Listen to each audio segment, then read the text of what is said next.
बिस्मिल्लाहिर्रहमानिर्रहीम। सबसे पहले फ्रीक्वेंसी डिस्ट्रीब्यूशन के टॉपिक को डिस्कस करते हैं। फ्रीक्वेंसी डिस्ट्रीब्यूशन डेटा दिया गया होता है, इस तरह का जो डेटा दिया गया होता है, ये एग्जांपल है अनग्रुप डेटा। अनग्रुप डेटा को जब हम ग्रुप डेटा में लेके जाते हैं, इसके लिए हमें फ्रीक्वेंसी डिस्ट्रीब्यूशन की ज़रूरत होती है। फ्रीक्वेंसी डिस्ट्रीब्यूशन के दो एलिमेंट होते हैं, एक क्लास लिमिट और दूसरी होती है फ्रीक्वेंसी। अब क्लास लिमिट सेट करने के लिए कुछ रूल्स होते हैं। क्लास लिमिट को सेट करने के लिए हमारे पास सबसे पहले जो चीज़ होती है, हमें बता देता है class interval size. Class interval size, class interval size, class interval size अमूमन दिया गया होता है क्वेश्चन में। आई कम लेवल पे क्लास इंटरवल साइज दिया गया होता है। क्लास इंटरवल साइज अगर ना दिया गया हो तो ऐसी सूरत में क्लास इंटरवल साइज हम खुद से एडजस्ट करते हैं। क्लास इंटरवल साइज डेटे पे डिपेंड कर रहा होता है कि डेटा किस किस्म का है। अगर डेटे में बहुत ज़्यादा इंटरवल है फिर उस तरह से क्लासेस बनेंगी, और अगर कम इंटरवल है फिर उसी लिहाज से क्लासेस बनेंगी। यानी कि क्लास लिमिट में जो डिफरेंस होगा क्लास इंटरवल होगा। अगर डेटा इस तरह से दिया हुआ है 1.9, 2.3, 4.5, इस तरह का डेटा दिया गया है, यानी कि मैक्सिमम जो लोअर लिमिट है 1.9 है, हाईएस्ट लिमिट जो है वो 4.5 या 5 तक है, तो वहाँ पर इंटरवल जो है वो 0.5 का भी हो सकता है, वो इंटरवल 1 का भी हो सकता है। लेकिन अगर डेटे में डेटा जैसे कि इस एग्जांपल में दिया गया डेटा, यहाँ पर जो सबसे लोअर क्लास है वो हमारे पास 2 है, जो सबसे हाईएस्ट क्लास है वो हमारे पास 100 है। तो जाहिर सी बात है कि यहाँ पर हम 0.5 या 1 का इंटरवल नहीं रख सकते, इसके लिए हमें क्लास इंटरवल ज़्यादा चाहिए होता है। तो क्लास इंटरवल साइज़ के लिए सबसे पहले मालूम करते हैं रेंज। रेंज हमारे पास जो मैक्सिमम वैल्यू होती है, जैसे इस डेटे में हमारे पास मैक्सिमम वैल्यू है 100, और मैक्सिमम वैल्यू जो होती है इसको हम XM से ज़ाहिर करते हैं, और माइनस होती है लोअर वैल्यू X0 से ज़ाहिर करते हैं, वो हमारे पास है जी 2। तो हमारे पास जो रेंज आई है हमारे पास 98। अब क्लास इंटरवल साइज हमने सेट करना है, तो वो क्लासेस पे डिपेंड करता है कि हम कितनी क्लासेस बनाना चाहते हैं। अगर हम क्लासेस कितनी बनाना चाहते हैं, अगर क्लासेस के लिए कोई हार्ड एंड फास्ट रूल नहीं है कि क्लासेस इतनी होनी चाहिए इस डेटे में, क्लास आप अपनी मर्ज़ी से रख सकते हैं। अमूमन 5 से लेकर 15 तक क्लासेस होती हैं। तो यहाँ पर हम 10 क्लासेस अगर हम रखते हैं तो हम क्या करेंगे कि range divide by number of classes, number of classes. तो रेंज है हमारे पास 98, नंबर ऑफ क्लासेस जो रिक्वायर हैं वो 10। तो हमारे पास जो इंटरवल साइज आएगा वो इंटरवल साइज आएगा 9.8। हम इसको नेक्स्ट डिजिट में कन्वर्ट कर देंगे, यानी कि हमारे पास जो इंटरवल साइज है वो आ गया 10। अब हम 10 को सामने रखकर क्लासेस बनाएंगे। तो किसी भी डेटे में क्लासेस जब हम बनाते हैं तो फिर हम उस डेटे के हिसाब से क्लासेस को अरेंज करते हैं। यानी कि यहाँ पर हम जो क्लासेस बनाएंगे वो क्लासेस कुछ इस तरह से बनाएंगे कि हमारे पास जो सबसे लोअर क्लास है या हमारे पास 2 है, ये उस डेटे में आ जाए, और उसके बाद जो हम आखिरी क्लास बनाएंगे, यानी कि हम क्लास शुरू कहाँ से करेंगे।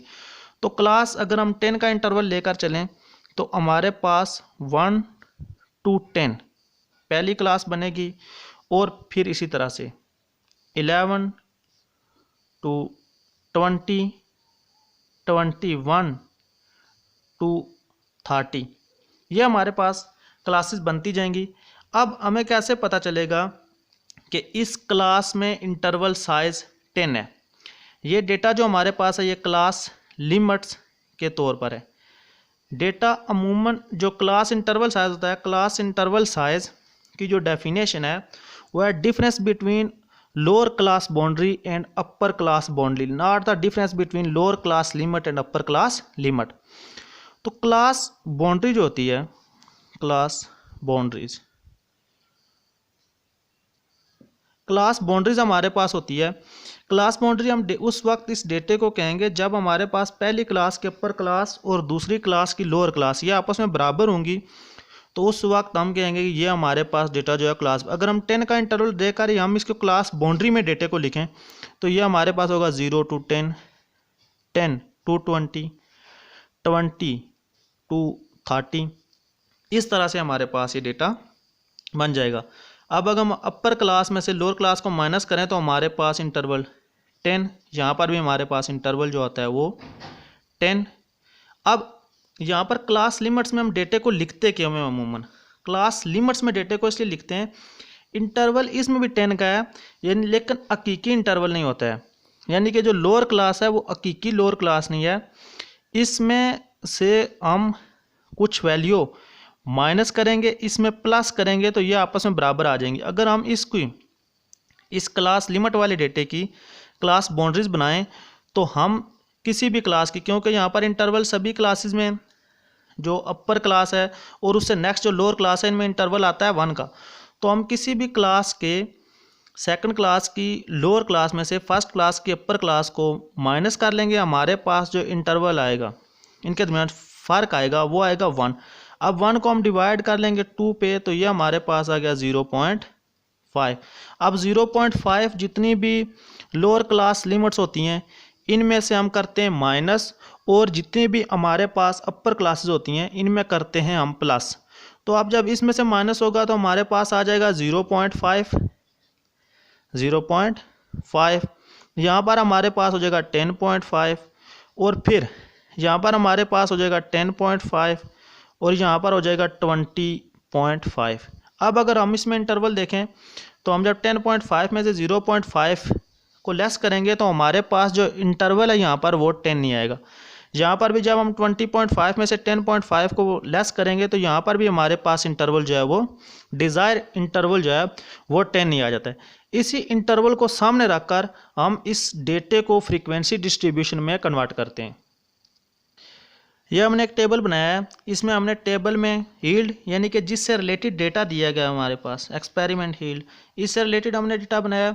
उसके बाद टेले मार्क्स यानी कि हम डेटे को टेले मार्क्स की सूरत में ज़ाहिर करेंगे। जब हम डेटे को टेले मार्क्स की सूरत में ज़ाहिर करते हैं तो हम अगर उस क्लास में नंबर ऑफ जो फ्रीक्वेंसी लाई करती है वो 1 है तो हम इस तरह से एक लाइन लगाते हैं, टेले मार्क्स इसको कहते हैं। फिर अगर 2 है तो दूसरी लाइन लगाएंगे, 3 है तो तीसरी लगाएंगे, फिर चौथी, और फिर जब 5 लाइनें हो जाएंगी तो हम उसका एक सेट बना लेंगे। इसी तरह से हम यहाँ पर हम नंबर ऑफ़ क्लासेस लिखी हैं। पहली क्लास लिखी है 1 to 10, 11 to 20, 21 to 30। ये हमने क्लासेस बना ली हैं। अब हम इन क्लासेस में से हम चेक करते हैं कि हमारे पास पहली क्लास यानी कि 1 to 10 तक कौन कौन सी वैल्यू हैं जो इस क्लास के मतलब हैं यानी कि इस क्लास में आती हैं।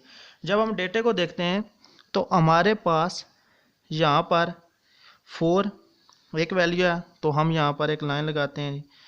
उसके बाद हमारे पास इस डेटे में और जो वैल्यू है 1 to 10 तक वो हमारे पास है जी 6, हम एक और लाइन लगाते हैं 6। उसके बाद 10 और 10 दो वैल्यू हैं 10 और 10। उसके बाद 2 है तो अब इसका हमारे पास बन गया एक सेट। अब अगर नेक्स्ट कोई वैल्यू इससे मुतल्लक होती है तो हम एक नई फ्रीक्वेंसी डिस्ट्रीब्यूशन बनाना शुरू करेंगे। तो ये 5 है जी, तो फ्रीक्वेंसी में हम इसका नंबर लिख देंगे 5। नेक्स्ट क्लास है हमारे पास 11 to 20, 11 to 20। अब हम इस डेटे में देखते हैं कि 11 to 20 कितनी क्लासेस हैं जी। हमारे पास यहाँ पर कौन 13 है जी, हम एक लाइन लगा 13। उसके बाद हमारे पास है जी 16,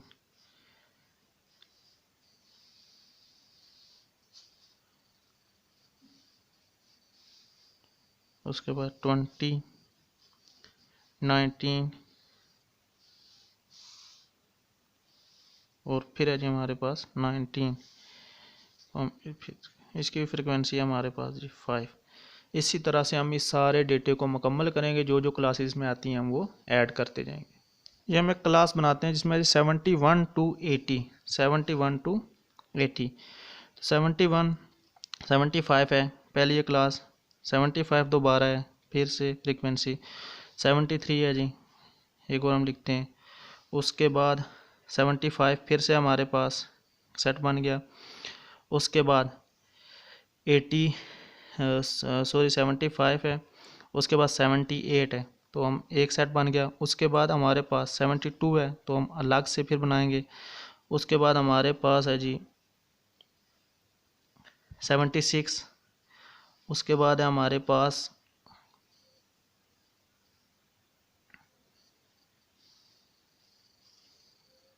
72, फिर से हमारे पास है, फिर से 72 है और फिर 78 है। तो ये हमारे पास दो सेट बन गए, यानी कि इसकी फ्रिक्वेंसी है हमारे पास 10।